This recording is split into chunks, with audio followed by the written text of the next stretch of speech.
Back at it again. I was told y'all wanted to see another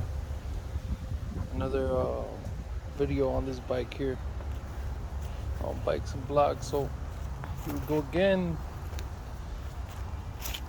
Litespeed Owl Hollow, 1999. Funny thing is, those are Maxxis tires. Those are vintage.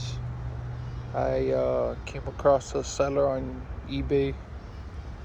I got them for $30 each, so it's like about 60 in the tax. So that's pretty much it. Those tires are amazing. I love them. They grip onto whatever incredibly well when I brake. So yeah, let's get this in-depth look again on this beautiful bike. Here we go. So Litespeed Owl Hollow from 1999. Shout out to La Bendición Bicycles who helped me build this. Their information is right there. That is all current information. So yeah, go ahead and talk to Francisco. He's the one that's in charge of that bike shop there. It's a little mom and pop shop. Well, mom, pop, uncle, brother, it's a whole family in there. Very good people. They helped me build this bike. I've been going to them for quite some time. Not only did they help me build this bike, they actually helped me build the 1999 GT Pro Performer. So yeah. Some of you guys were asking me about this little seat post clamp. Everything there is titanium. I was asked a few times in previous videos. Just trying to answer that. Right here, these handlebars. I was also asked about these handlebars. These are the Crank Brothers Cobalt 11 carbon bars. They are 680 millimeters in length from this end to that end, and yeah, that's pretty much it. Also, update on this Litespeed. I actually put this stem, S-Works stem, that I got at the local bike tech. And there goes that Rock Shock Sid everybody's been asking me to do in-depth video on. There we go. Rock Shock Sid World Cup black box from 2004. Also, I got another one of those. It's my second one. They're incredible. The other one I got it for another bike build that I have.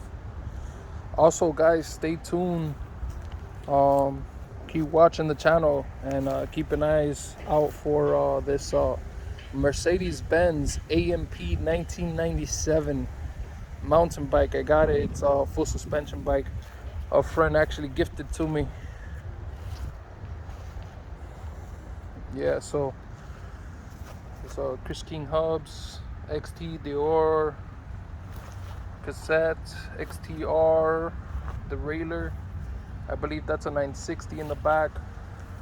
These V brakes are XTR 951 V brakes, and that is front and back. And this is a Chris King headset. They called it, I think, the no thread set's what it's called. Also, don't ask me why I didn't decide to keep the top cap from the S-Works stem. And FYI, these are all titanium bolts on there. The reason why I didn't decide to keep it is because didn't need it. Actually kept my Chris King with the original bolt. The guy at the bike shop wanted it, so whatever. When I bought it, They could keep it. Don't care for it. Some things I care about, some things I don't. And this is the race face forged cranks, the race face forged next cranks. They're the very first generation of carbon, you know, those carbon race face next cranks that everybody be riding on. These are the original, the first generation. And this is the chain ring I got it with. Yeah, got a little 1x conversion. And this is a Dura Ace. This is one of those original Dura Ace which I bought. This is a Dura Ace 7701 chain, which is that Dura Ace XTR chain that they made in the late 90s. I got it. And OS, new old stock, for you all that don't know. It's new old stock chain. I got about 300 miles on that chain, but it's a solid chain. I just had it refitted, so it hits every single gear smoothly. And this is the lizard skin. This thing's filthy, but if you look right here, you're gonna see a sticker that says it'd say David Lisinski, which is one of the two brothers that actually, the Lisinski brothers that actually created this brand here, Litespeed. This is the Owl Hollow model, and it's like one of the higher end models. And it does have like this down tube that is tapered. If you guys could see it on camera, but it is tapered. It's curved up here, oval, and then it's curved over here, oval as well. And it's quite crafty for what it is. You know, those oversized down tubes, someone told me that originally Cannondale was the one that started that. It's quite interesting bike.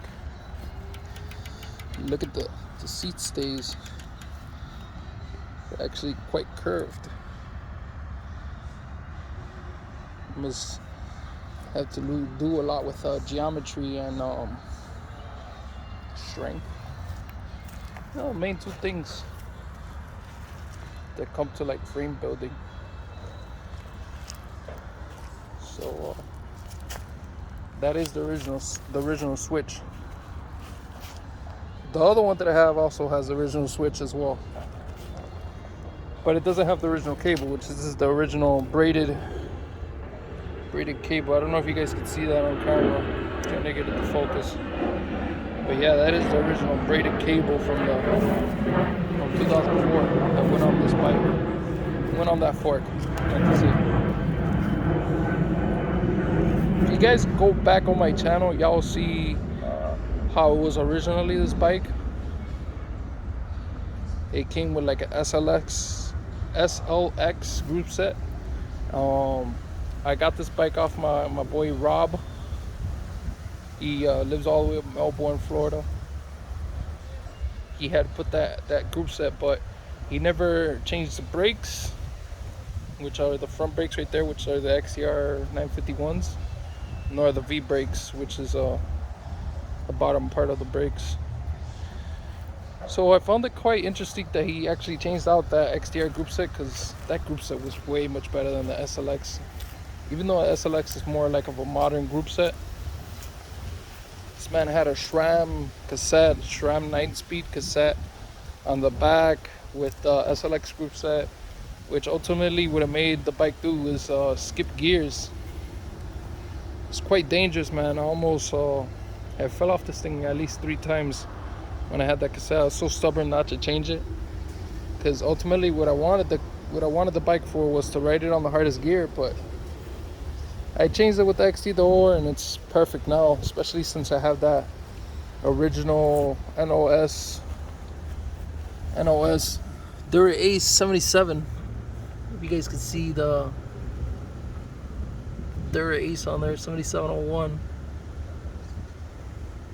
This is a new old stock chain, guys.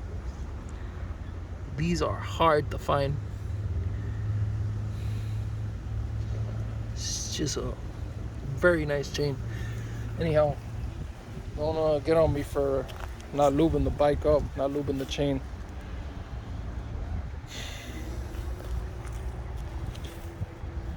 Yeah, so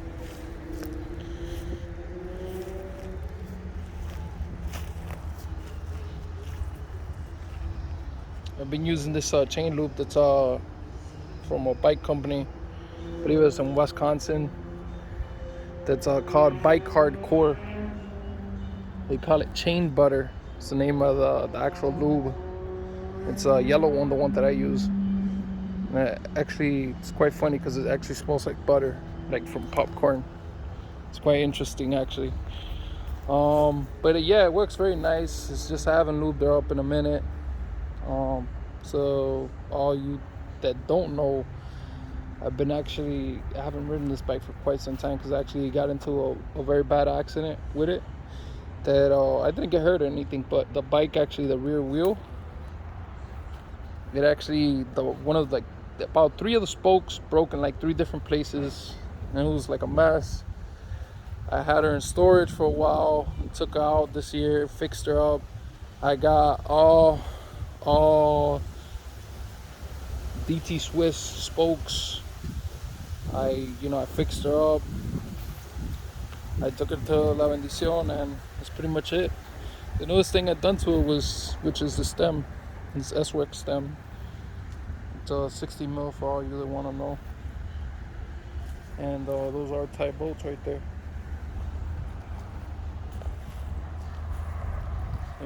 This is ultimately my dream late 90s mountain bike. I've always wanted one of these.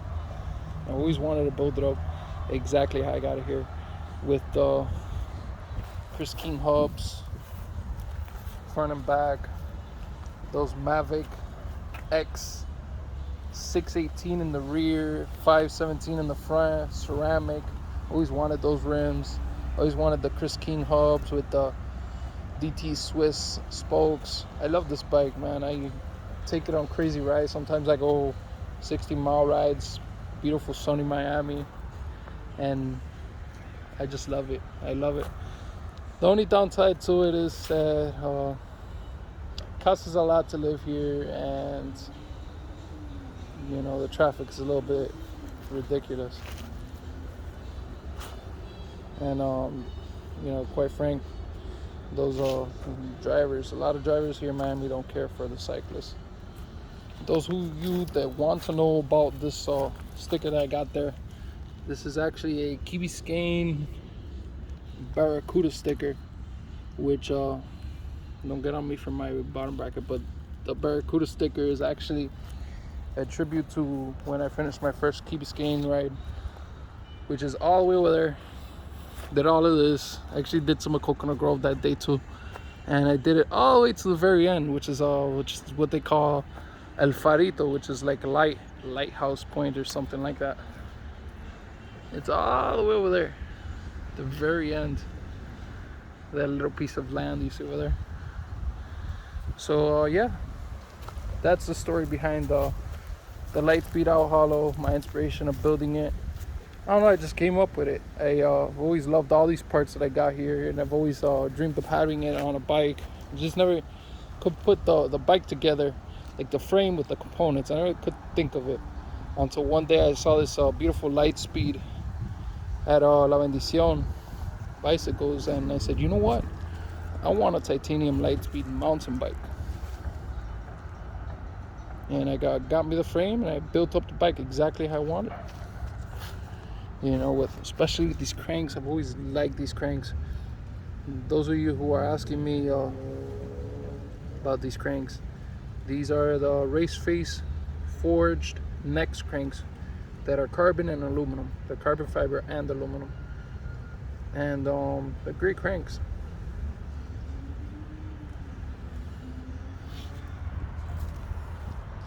But y'all stay tuned.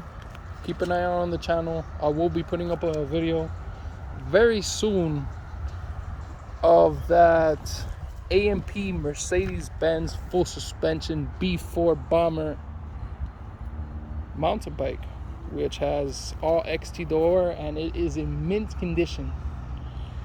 and I've been thinking about upgrading it, but might not. Y'all let me know what I should do. Give me your thoughts in the comments on this bike, on what I should do for this channel. Should I just keep blogs up like this, just basic reviews of my bikes, my collection, or what should I do? Should I show y'all the AMP? Should I keep upgrading the Litespeed? Y'all let me know. I'm happy with how it is, but we're gonna see what that Mercedes Benz as well.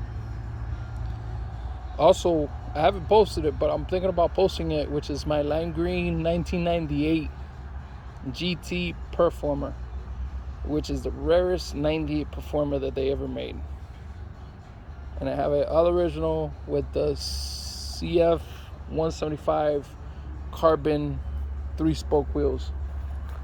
Crazy, those little Trimax. Anyhow, y'all let me know in the comments what I should do next.